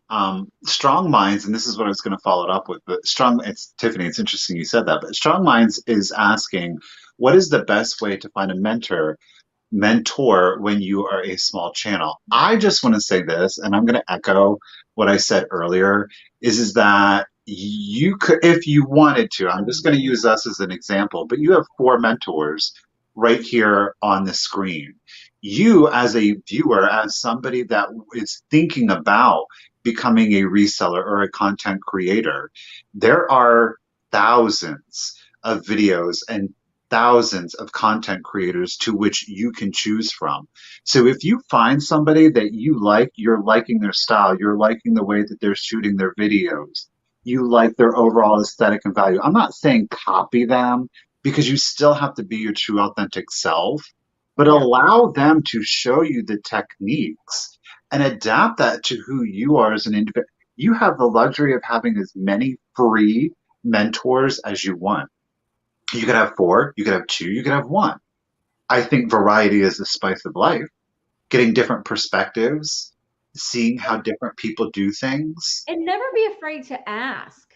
Never be afraid to send somebody an email and say, I'm looking for a little bit of advice. Now, you may not get a response right away. You may, but I mean, never be afraid to ask a question. Well, I found my mentors by being involved in their community, commenting on their videos, having them know who I was, showing up at their lives, talking and stuff. So there's kind of that familiarity. So it's not just somebody out of the blue emailing, and Jocelyn, her and I, early on, it was really funny because I commented on one of her videos and she replied back, "Oh, I've learned so much from your videos." I'm like, what? I'm like, and then that struck up a conversation between us, and she was so pivotal in me getting, and she was so willing to help me. And if we have time, I mean, I can speak for myself. Like, that's what I'm here for. Like, I'm not here to just like, dude, mine. You can't, I want other people to succeed. No. Oh. But no, that's what I'm all about. That's why I make the videos that I make, is to help other people succeed. So if you're serious and you want some honest critique and stuff, that's a good way to learn. If you're open to it, have somebody tell you what can be improved and be ready to hear that. I've had a couple of very large channels that they expected, if they were going to give me their time, they expected me to implement some of those improvements. And then, so that's forged relationships. And but yeah, like I think pretty much all of us in the reseller community are very open to helping others succeed. Yeah. Jody says, successful people are those who help build others up. Absolutely. I know. Don't you love Jody? Jody's going to be on here next Monday night, by the way. Now, this is Diane's third attempt. Girl, I got you emojis. Diane. She wants to know specific. What did I say? What? I said Diane. Dani and Tiffany, do you have a dyes to thrift at in Nevada? I think she means Deseret Industries. Oh, okay. Deseret. I hear Liz Retros talk about Deseret all the time. Oh, we Lord. do, but they're not. I only go like once every few months because they just don't have enough to make a really good video. Right. Yeah, you're right. We in the summer we love to go up to Utah, Navajo Lake. That's where we spend our vacation time. There's cabins there. We go trout fishing on the lake. And my point is, at the bottom of the mountain, there's a Deseret Industries. And when I film our trip to Navajo Lake, the kids and Chris go into Walmart and get stuff for the trip, and I go into Deseret and film there. And it's quite good in Utah. So yeah. Well, and Liz Retros lives in Seattle, and she always talks about they were wild in the Deseret today. So I'm always like, I've never been in one, but I always have this vision of like a dirt floor. And I don't know. It's just in my mind, I'm always envisioning. I know everybody's wearing their fur loincloths. The guys are carrying around wooden gloves. That's just where my mind takes me sometimes. Liz, she wasn't being shady. I love Liz. Now, Marissa is asking, she is thinking about selling on eBay. And ladies, what would be your best advice for starting off? Or more specifically, what do you wish you could tell yourself now that you could have told yourself at the beginning? On eBay? Well, see, I started in 1998 when eBay was a baby. So it really was just, it was amazing, but looking back, it really wasn't compared to like the technology we have now. But what I like to tell new sellers is, first of all, if you're just like brand new, fresh to eBay and you have zero feedback, you need to buy some stuff and get some feedback built up. Even, 10 feedback is better than starting as a seller with zero feedback, just because everybody's so wary of scams and new sellers. You also need to set expectations that you're not going to sell a lot in the beginning. Yeah. It's a learning process of what you like to buy and sell. Start with stuff in your house, that you don't have a lot invested in, just to start getting in, and finding out if even eBay is a place where you want to be. It might be Poshmark. It might be Etsy. It might be Mercari. Everybody kind of likes the feel and the vibe of different different venues. So figure out if eBay is really your thing. But if it is, just expect that it's going to be a little slow getting going, because they're going to put limits on you too, which I hate. I hate it. I have been talking to the eBay execs for years about how stupid that is. I get the premise, but it's really stupid if you've got a gung-ho new seller that's, getting it ready to go. So whole nother topic. But yeah, just be gentle with yourself that you are going to make mistakes. Guarantee it. Yeah, absolutely. And just let that happen and learn from it and blow it up. There you go. I make mistakes every single day. Just get started. So there's so much fear of, I'm not going to be able to do it. I can't do it. Just find something around your house, like a t-shirt or something you really don't care about. You just want it gone. Just list it. Maybe list it for, $10, $12, $15. Do calculated shipping. Yes. So you don't have to worry about losing money on shipping. It's, on a t-shirt, it's going to be, $5, $6, $7 for the buyer. And then just get it up there and see what happens.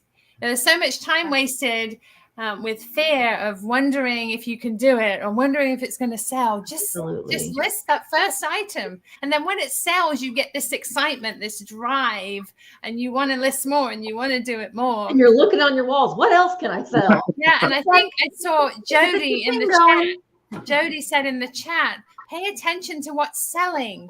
You know, when you're out thrifting, when you're outsourcing, look things up on eBay. See how many are listed. See how many have sold, and see, you know, if the profit margin works. Your profit is made in the buying. Get something at a good deal so you can list it at a reasonable price and still make profit. Yeah. And I think that's something to look at too. You know, you could, you know, say you're selling $500 a month on eBay, but then you also have to look at, well, how much should I spend on the stuff? So you have to pay attention to what your cost of goods are, because are you just breaking even?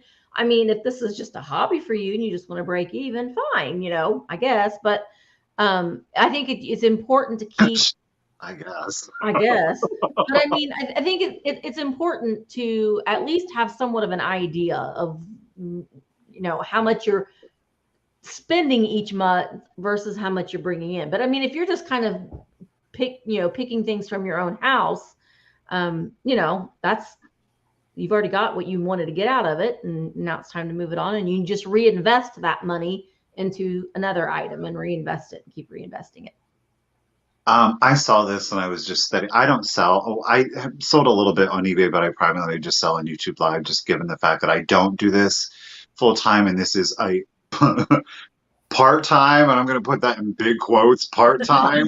I can only do so much, so I would love to do eBay in the future. So I definitely listen to these ladies and the things that they have to say. So, but moving on, DC and Casey, I was trying not to become offended by your question. I did see it; it was up there. I kept myself settled down. Is it okay to continue selling Christmas stuff in January and beyond?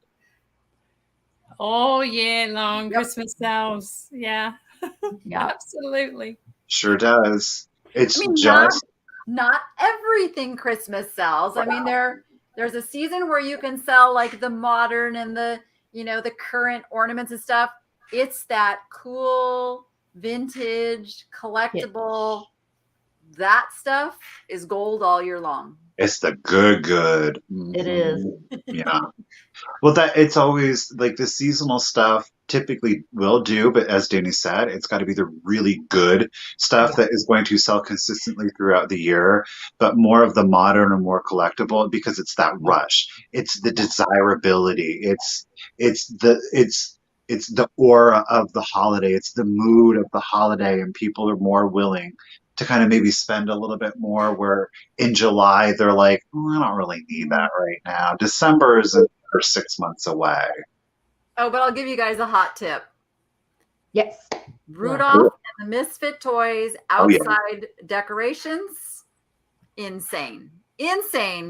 Because I am one of those people who spent an insane amount of money doing the whole theme, and I've still got it. Like, I didn't get everything I wanted. I'm still watching that stuff. I'm going to tell you right now, you find it, grab it. There it is, folks. You heard it from her. Carissa's saying, how do you manage your overhead? Meaning, I'm going to assume the goods without becoming a hoarder or having too much stuff. Okay, and she's my kind of person. She's got her birdie there. I'm going to say this is it. I will say this is that's exactly why I don't. Pardon me. That's why I'm not doing YouTube live sales and eBay at the same time, because I don't have the time to be able to process everything, and I have to look at the amount of stuff I would have to buy to be able to sell on eBay. So I would literally have to be, and I have a hard time managing, 35 to 40 items a week is hard enough, but then to make it worth my while so far as eBay, I'm looking at 15 to 20 more items. So I'm almost doubling. Yeah. Not feasible.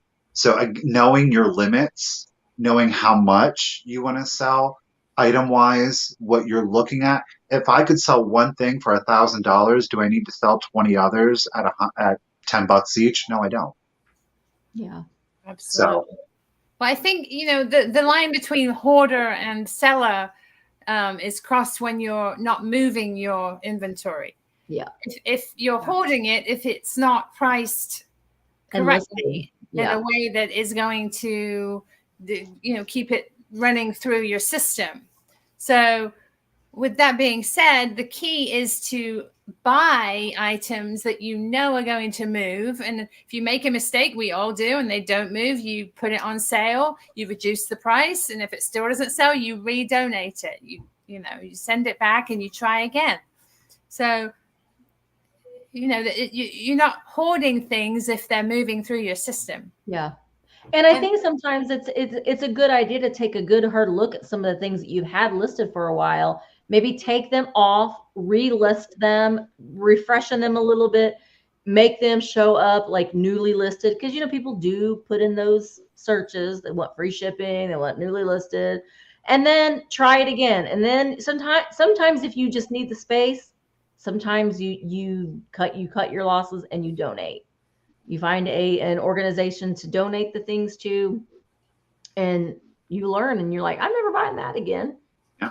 And like people think that it's like a failure if not everything you buy sells. And I will tell you, every single retail store out there has stuff that doesn't sell. Yeah. I mean, it from like Walmart, Target, Sears, like every retail store has that percentage of items that don't sell. Now, you don't want it to be a huge percentage. You want to fine tune it, but you're going to get those items and just like free yourself of them. Like I just did a big purge, call it the purge around here. And then it goes back to like, we have an organization here called Dog Junkies that I film at. They're a dog rescue, a little tiny thrift store. I donate to them the good stuff. The not so good stuff goes to Goodwill.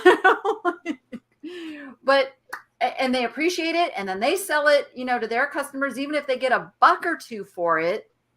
Like it's still doing good, and it is a tax write-off.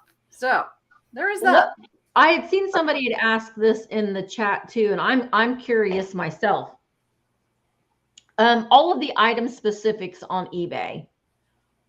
So when I hate, and maybe this isn't just me, but I check eBay on my phone, and I don't like it to be clogged up with all this crap. Like, these items, like, and now they're like, these aren't going to sell. Maybe you should lower the price by $3 and that kind of stuff.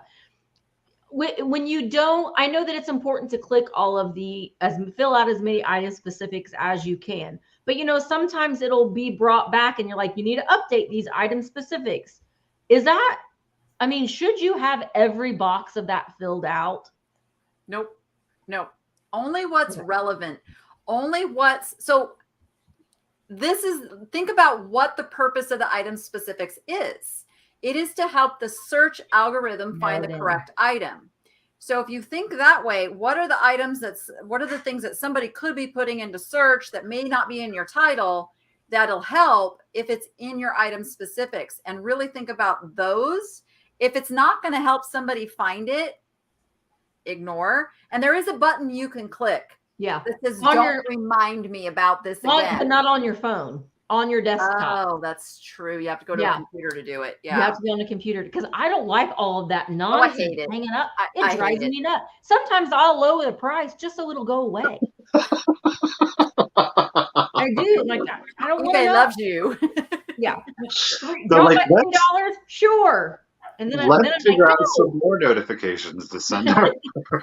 Yeah, the item specific thing it does kind of drive me a little batty, but I understand why they're doing it. But again, we're talking about a programmer sitting at his desk going, oh, this looks like a good idea, completely not understanding, like the vintage reselling world. And we're having discussions. Yeah.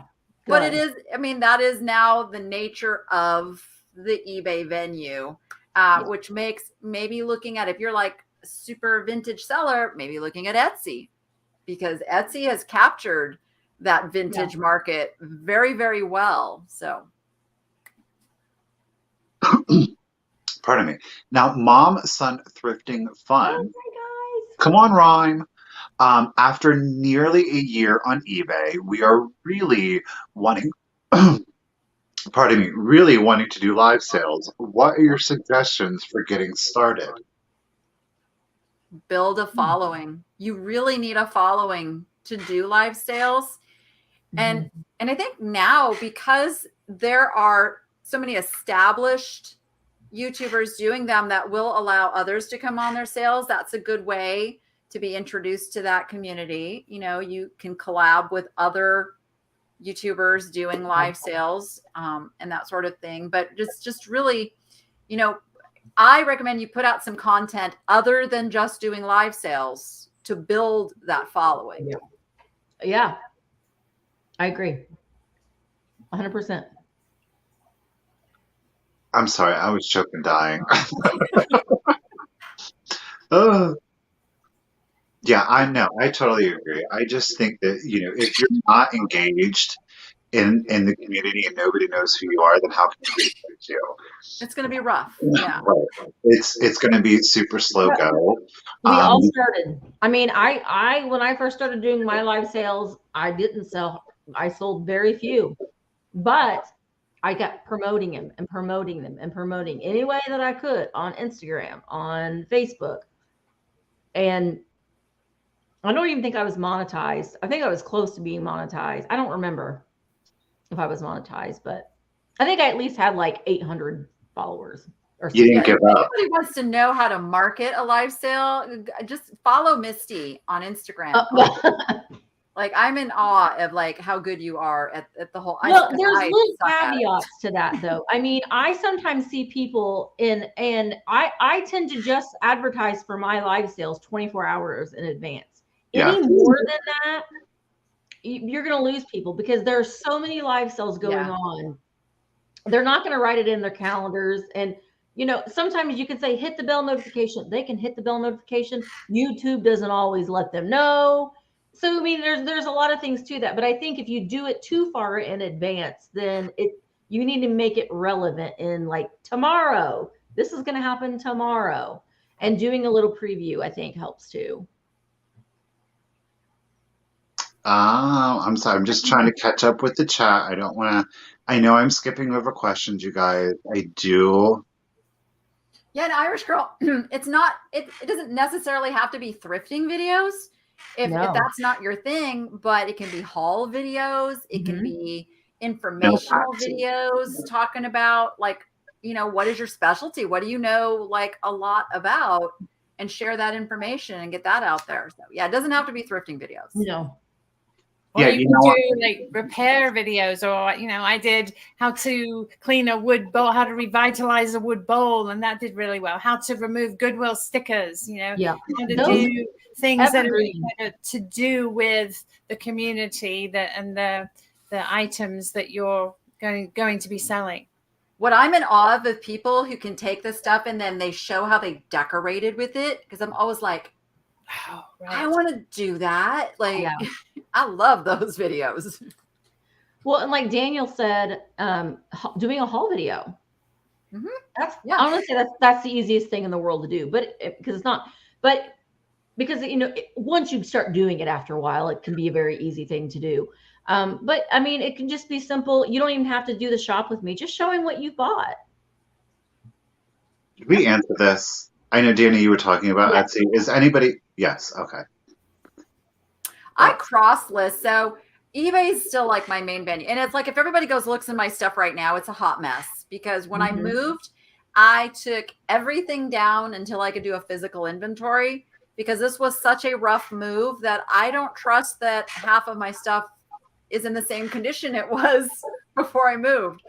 So I'm slowly getting boxes still unpacked, inspecting, and then relaunching my stuff. But then I use List Perfectly, and I cross post over to the other sites once I have it up on eBay.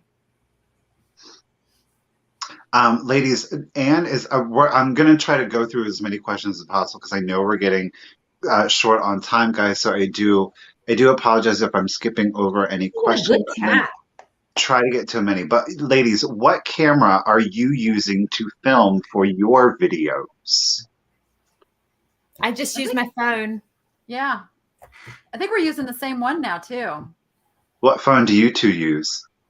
I have the Was it Samsung S21 Ultra. Hey, Same. guess what? Well, All for four of us. Yes, there you go. Yeah. We are all using. Yeah, I love it. I love it. I have a vlogging camera and I hate it. And have you I hate guys it. found the pro video mode? No, Dani, don't even start with me on that stuff because I'm gonna tell you what. When this phone, was a when you whole buy this thing. phone, it will. It was a whole Do thing. you all know this phone will shoot in like 4K? Oh, it's ridiculous. Yeah. Like you could legit shine the footage onto a movie screen and it would come out just as good. I was like, this video says it was like a 10-minute video. I was like, it's 10 gigabytes. I don't know what to do.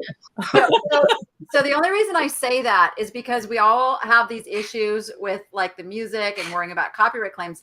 There's a setting in the pro video where you can do the front mic only. Oh, So really? Yes. Oh, I didn't. But I love my voiceovers, I gotta say. I do love. You are great at it. Freedom. There is, I'm telling you, there is such a freedom to knowing that I'm going to do a voiceover that it's just, I'm less distracted. I don't get hung up. Like, I love it. I love a good voiceover. I can't do a voiceover. My brain does not work in that mode. It just doesn't. I've tried. No, I can't. But you do such a good job with them, Michael. Yeah. Well, thank you. You do. Ladies, Jody's I don't know what was going on. I don't know that it's necessarily an official question. But ladies, how do you feel about the quote unquote clickbaits? I think you can cross the line. I think you can definitely cross the line with clickbait. It actually needs to be in the video. Whatever you're teasing with has to be a part of the video. Yeah. I think it puts people off if you use clickbait because they get a bad taste in their mouth, and you don't want that. It's not worth it. Yes. You might get a video with thousands of views that one time, but they're not coming back. Yeah. Karen is saying that she has noticed that thumbnails change after I watch a video. Karen, you can change a thumbnail at any time. And typically what is happening is that for whatever reason, the content creator feels like, oh, this video isn't performing where I want it to. And just as Dani was saying earlier, the importance of a thumbnail, YouTube is going to say, well, you might want to consider changing that thumbnail. So that may be why you're seeing it. Yep.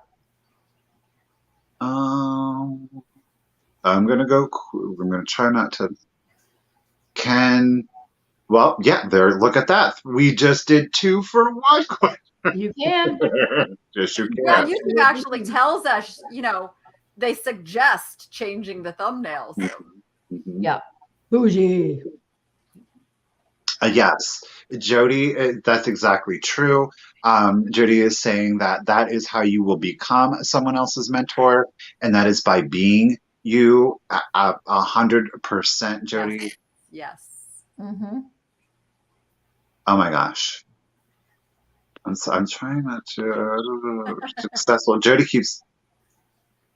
We did that. Jody had a good point. So behind. I had seen. Okay. No, that wasn't it. Jody, you brought up some really good points, but I had seen one. Oh, this one. Sorry, Michael. No, you're good. If you're going to be on someone else's channel to do a lifestyle collab, make sure that you advertise as well.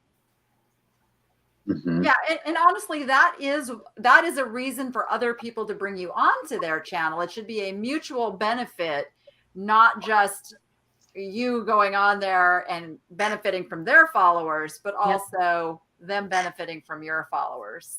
Absolutely.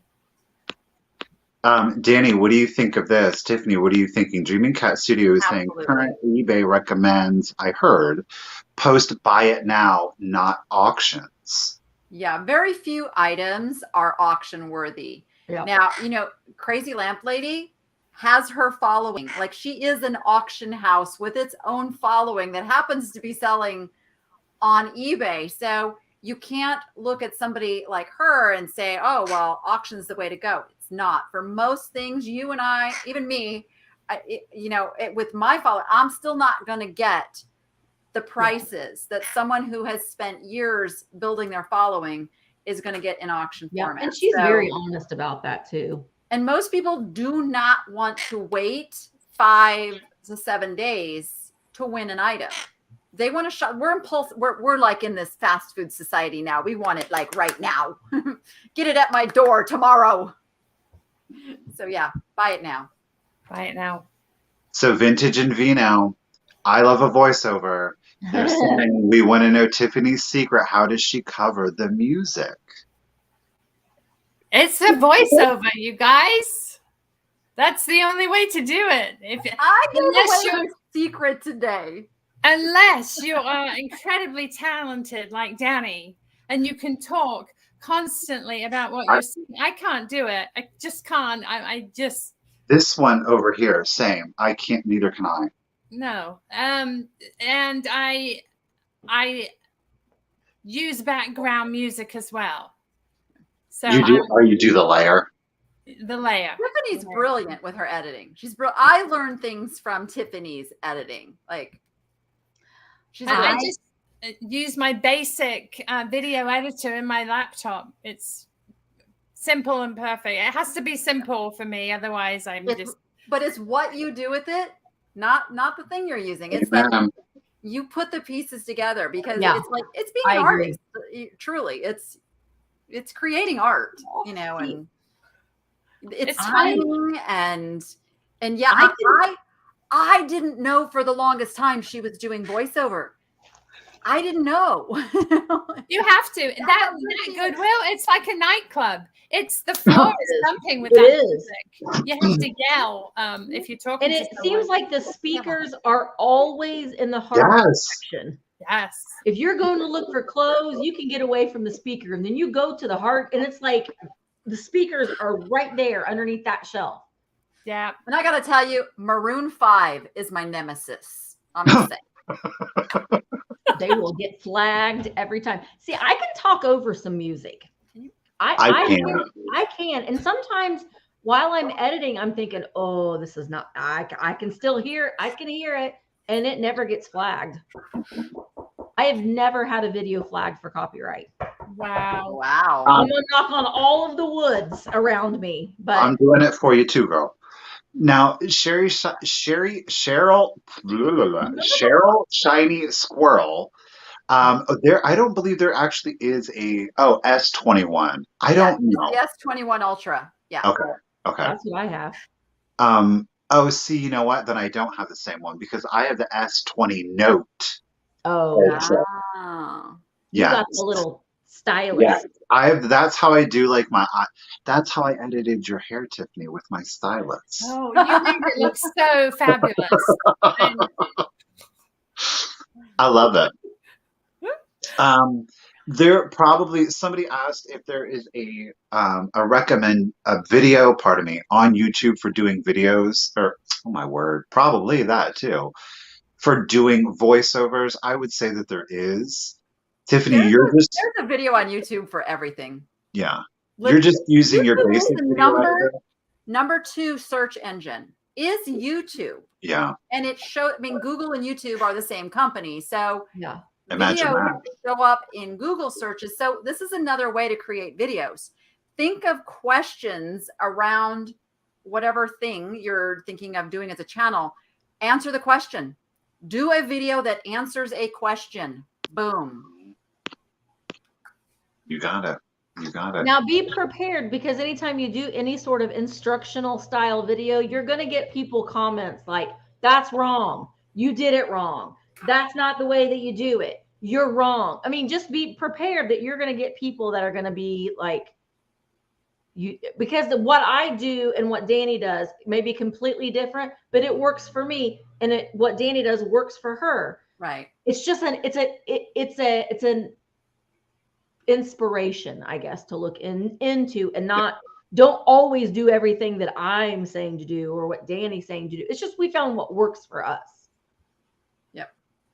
Yeah.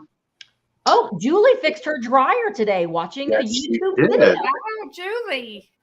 Get it. There's I'm also learning how to a train YouTube birds video, watching. I think it was on TikTok first, but about cleaning the back of the washer. And most people are like, you're supposed to clean the back of your washer? It's disgusting. But yeah, apparently it's true. Mhm. Yeah, I didn't know you were supposed to clean the inside of your dishwasher regularly. Oh I yeah. hadn't noticed that mine was You are? dirty, but yeah, I learned that on YouTube. The inside of your dishwasher. Hmm. It's amazing. I know. Yes, eaters, YouTube is the new Google. Yeah. Hmm. Kathy fixed her windshield wipers. There you go. 3 different art modes with YouTube videos. See, YouTube is the place to be. It really is. And Yes. yeah, there's a whole, like, the YouTube Creator Studio itself has all the how-to videos if you're getting started on a channel too. Yeah. It does. It Yeah. does. Well, ladies, it looks like it's that time. It flew by. It did. I want to, first take the opportunity to thank again you both for coming on. Dani, again, I know you've been with us before, but thank you again for coming back. It does mean a lot. And Tiffany, I hope that this was a good first pleasant experience for you. I hope this is the first of many times, lady. I really do. Oh, thank you. It was amazing. I was so excited to be here. I was very excited to have you too. He was. Thank you both for listening. Just still, I can't believe it's real that I'm on with you two. It's just. Yes. Now, ladies, let's do it. When can do we have anything that we can be looking forward to coming up for you? Are you going to doing any lives or? We're actually together again tomorrow on Kat the Nurse Flippers channel. Kat's wonderful. She's so knowledgeable. She's so fun. She's just an amazing, amazing lady. Yes. So yeah, tomorrow 5 p.m. Pacific again, right, Dani? Yeah, Kat the Nurse Flipper. That's another channel. Be sure that you are subscribed to her channel. If you're looking into eBay or selling on eBay, oh my gosh, you will learn so much. It's a great community. She does it every Tuesday night, and Dani and Tiffany are going to be on there tomorrow. So get it. And then Wednesday morning, Misty and I are doing a live sale. We are. We're doing a live sale together at 1:00 on Wednesday, 1:00 Eastern on Wednesday. Tomorrow, Michael and I are doing a sale together, 1:00 Eastern. We're all on repeat this week, right? Yeah. The 4 of us will be in some combination. Yeah. Is that glass behind you already sold, or is that what you're selling? The Northwood? The blue? The Northwood? No, that will be tomorrow. 1:00. That's my thing. That's my thing. I am shook. This thing is in such phenomenal condition. Look at that. It's green velvet. Wow. Yeah, but the wax is completely on top of it. He told me he is bringing the fire tomorrow. This has this stand with it, with a little drawer too, y'all. I'm very excited about tomorrow, but yeah. You find the most amazing things. He does. Y'all do too, please. This was a great night. Thank you everybody for being here. We hope you had a good time. Definitely, again, got some laughs. I love the laughter and the The.Cult.Of.Vintage. So who would I be? But thank you all so much. Again, please, if by any chance you're not following anybody, I made it super simple for you. Down in the description of the video, there are direct links. There are 2 per person, 1 to their YouTube channel, 2 to their Instagram page. No cost, super simple. Click the link, hit follow, hit subscribe. It's just a great way, again, to show a little bit of support to people who are really doing the best they can. Yeah. So, yeah. Well, ladies, thank you all so much. I guess we'll say good night then, huh? Good night. Thank you so much for having me on. Hit the thumbs up on your way out, though. Yes, please do. We would appreciate it. This is always the awkward part of the video where we're like, okay, good night. We Good don't night. want to go. Good night, everybody. Y'all have a good night.